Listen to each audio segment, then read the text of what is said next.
வணக்கம். உண்மை செய்திகளுக்கு உங்களை வரவேற்கிறோம். நெல்லை மாநகராட்சி மக்கள் குறைதீர்ப்பு நாள் கூட்டம் மேயர் ராமகிருஷ்ணன் தலைமையில் நடந்தது. துணை மேயர் KR ராஜு, உதவி கமிஷனர் புரந்தரதாஸ் ஆகியோர் முன்னிலை வகித்தனர்.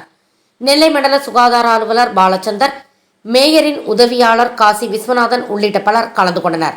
கூட்டத்தில் நெல்லைப்பாளை ஜெபா கார்டன் திட்டப்பகுதி, தமிழ்நாடு நகர்ப்புற வாழ்விட மேம்பாட்டு வாரிய குடியிருப்பு வழக்கறிஞர் துக்கமுத்து அளித்த மனுவில், தமிழ்நாடு நகர்ப்புற வாழ்விட மேம்பாட்டு வாரியம் ஜெபா கார்டன் திட்டப்பகுதியில் உள்ள அடுக்குமாடி குடியிருப்பு பகுதியில் தெருநாய்கள் தொல்லை நாளுக்கு நாள் அதிகரித்து வருவதால் குடியிருந்து வரும் பொதுமக்கள் மற்றும் பள்ளி குழந்தைகளையும் உயிருக்கு அச்சுறுத்தல் மற்றும் தொற்று நோய் பரவும் அபாயம் உள்ளதால் உச்சநீதிமன்றம் மற்றும் உயர்நீதிமன்ற உத்தரவுப்படி உரிய நடவடிக்கை எடுக்க வேண்டுதல் தொடர்பான கோரிக்கை மனு அளித்துள்ளார்.